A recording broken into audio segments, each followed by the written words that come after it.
Selamat sejahtera. Kita sambung semula kita punya topik minggu lepas, masih dalam tajuk fungsi sistem kardiorespiratory. Sambil dirujuk kamu punya buku teks surat 117 hingga 122. Oke. Oke, ada pengangkutan gas respiratory oleh darah. Macam mana darah mengangkut gas respiratory dalam badan kita.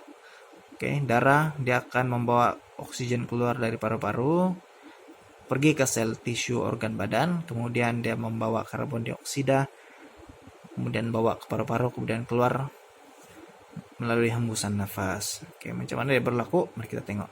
Oke, pengangkutan oksigen.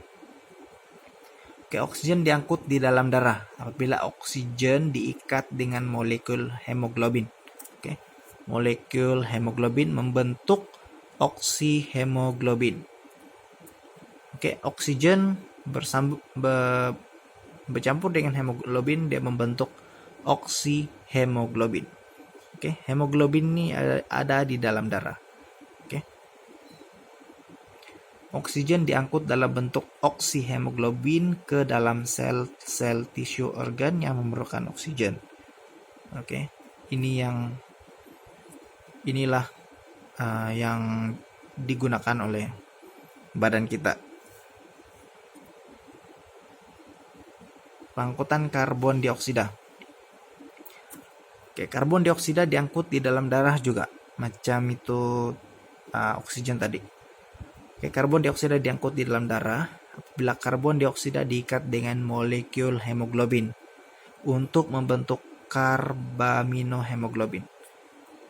Oke, karbon dioksida bila dia bercampur dengan hemoglobin dia membentuk karbaminohemoglobin. Oke. Di paru-paru, karbaminohemoglobin ini dia terurai dan membebaskan karbon dioksida. Masa kita hembuskan napas, itulah yang diurai dan disingkirkan sama hembuskan napas. Yaitu kita punya karbon dioksida daripada dalam badan. Oke, maksudnya hemoglobin ini dia seperti taksi, seperti pengangkutan bagi oksigen dan juga karbon dioksida dalam badan kita. Cuma kalau oksigen naik, nama dia lain. Kalau karbon dioksida yang naik, hemoglobin, nama dia juga lain. Oke, macam itu. Oke, proses pertukaran gas respiratory. Dia terbagi kepada dua fase. Yang pertama, respirasi luaran, dan yang kedua, respirasi dalaman. Kita tengok respirasi luaran dulu. Oke, respirasi luaran dia berlaku di paru-paru. Oke, ini adalah paru-paru kita. Kemudian kita tengok lagi di sini. Dalam paru-paru kita ada banyak cabang-cabang. Kita coba tengok satu ini. Kita panggil dia sebagai alveoli. Yang macam anggur nih. Yang banyak nih.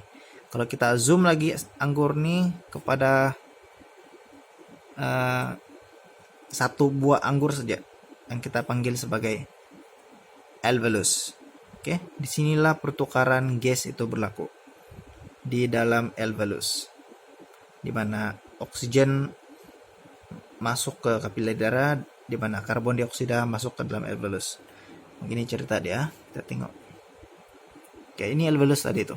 Disinilah pertukaran respirasi luaran berlaku. Oke, di sini.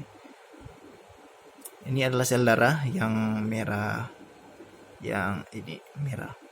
Kemudian yang ini adalah laluan sel darah itu kita panggil sebagai kapilari darah. Oke.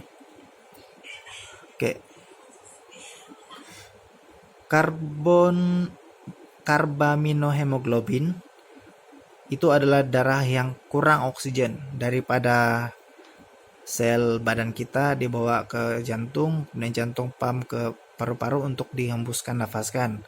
Macam mana pertukaran dia di sini? Di sini berlaku tekanan separah karbon dioksida adalah tinggi dalam kapilari darah. Di sini tekanan dia tinggi. Tekanan separah karbon dioksida tinggi berbanding dalam alveolus. Jadi itu menyebabkan karbon dioksida yang ada di dalam kapilari ini meresap masuk ke dalam alveolus. Oke. Begitu juga yang berlaku di sini pada masa yang sama. Oke. Darah yang melalui paru-paru mengangkut oksigen di alveolus. Oke. Oleh itu berlaku perbedaan tekanan oksigen di dalam alveolus dan kapilari darah. Oke, tengok. Tekanan separa oksigen tinggi di alveolus. Sini di alveolus tinggi tekanan dia berbanding di sini. Dalam kapilari itu menyebabkan alveolus yang ada di bukan alveolus, sorry. Oksigen yang ada di dalam alveolus merasa masuk ke dalam kapilari. Sebab tinggi di sini kan. Yang karbaminohemoglobin juga macam mana dia meresap, sebab dalam kapilari itu tinggi. Di mana yang tinggi, di sana mula dia akan jalan. Kalau sini tinggi, dia akan jalan dari sini ke sini. Kalau ke dalam kapilari itu tinggi, dia akan dari sini dia akan jalan ke sana. Oke. So bila oksigen sudah masuk ke dalam kapilari darah, kita panggil dia sebagai darah yang beroksigen, yaitu oksihemoglobin.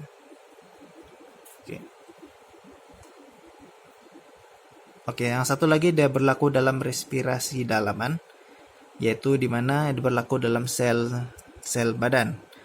Selepas di sini tadi kan oksihemoglobin sudah ada oksigen dalam darah, dia dihantar ke jantung, kemudian jantung mengepam darah ke seluruh badan, ke sel-sel badan yang memerlukan. Di sini lihat tuh, kita panggil dia sebagai respirasi dalaman. Oke, alright. Oke, bila tuh oksigen yang oksihemoglobin daripada paru-paru tadi sampai di sini, dah macam mana perpindahan mereka? Oke, perpindahan mereka lebih kurang sama macam yang di respirasi luaran tadi. Cuma macam inilah. Macam mana dia boleh pindah?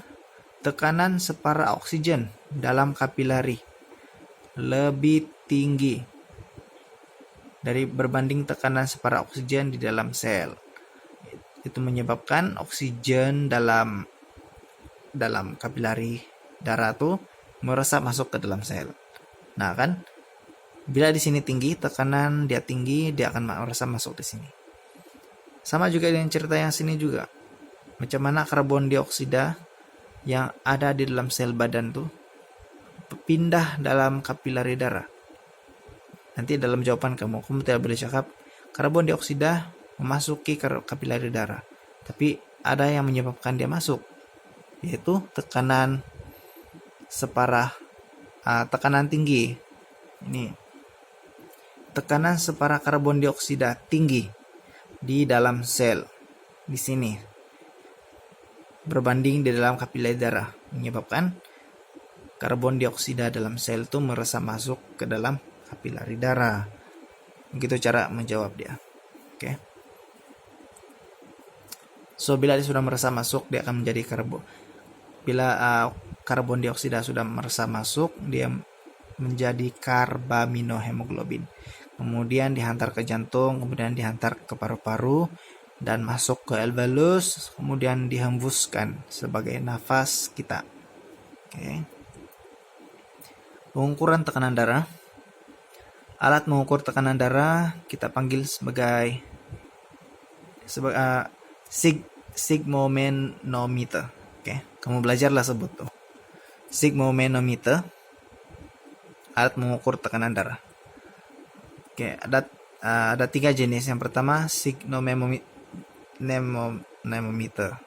merkuri. Oke, sigmometer Android, sigmometer digital. Sekarang yang orang sudah biasa guna adalah yang ini kan, yang selalu kamu nampak. Yang inilah. Ini yang dulu-dulu punya. Tapi masih dipakai lah. Oke, konsep pengukuran tekanan darah. Oke, sebelum kita ukur darah, kita kena tahu konsep fasa kitaran jantung, sistolik dan distolik. Oke, fasa sistolik ini di mana tekanan darah yang dialirkan ke dalam arteri semasa ventrikel kiri mengecut, mengecil, mengepam darah. Ventrikel kiri mengepam darah, keluar dari jantung. Itu kita panggil sebagai sistolik. Tapi fase distolik pula bila ventrikel kita tuh dia mengendur, ada darah di dalam. Sebelum dia mengecut, itu kita panggil sebagai mengendur. Itu adalah fase distolik. Tekanan darah diukur dalam unit mmHg ataupun milimeter merkuri. Itu dia punya unit lah. Tekanan darah yang normal ialah 120/80. Kamu tengok rujuk buku teks kamu dalam 127 macam mana amali pengukuran tekanan darah. Proses mengambil tekanan darah ada 3 cara. Ini yang pertama, posisi duduk. Hasil dapatan bacaan kalau hasil duduk. Yang pertama, posisi duduk adalah keadaan yang paling stabil untuk mengambil tekanan darah. Bacaan yang paling tepat untuk mengukur tahap tekanan darah seseorang. Kalau kita pergi di hospital atau klinik, biasanya dokter tidak akan suruh kamu baring, tapi dia suruh kamu duduk saja. Dia mau kita punya tempat dia cek tuh selari dengan kita punya kedudukan jantung. Supaya bacaan adalah tepat dan stabil. Baring pula.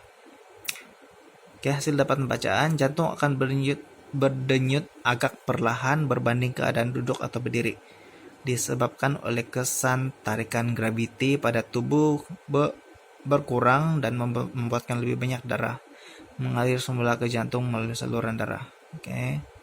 So tekanan darah menjadi rendah karena dalam keadaan rehat. Yang ini bacaan kurang tepat lah, sebab tekanan darah tuh dia menurun. Sebab kalau dalam keadaan tidur kita tenang, kita rehat, jantung pun tiada tekanan.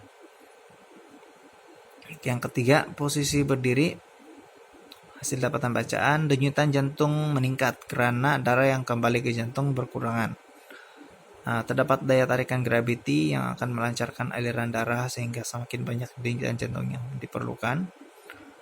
Memerlukan tenaga banyak berbanding keadaan berbaring atau duduk. Sebab dia berdiri, jadi banyak tenaga yang digunakan. So paling stabil untuk kita ambil tekanan darah adalah duduk. Sekian, terima kasih. Sila buat latihan yang cikgu bagi selepas ini. Selamat berulang kaji.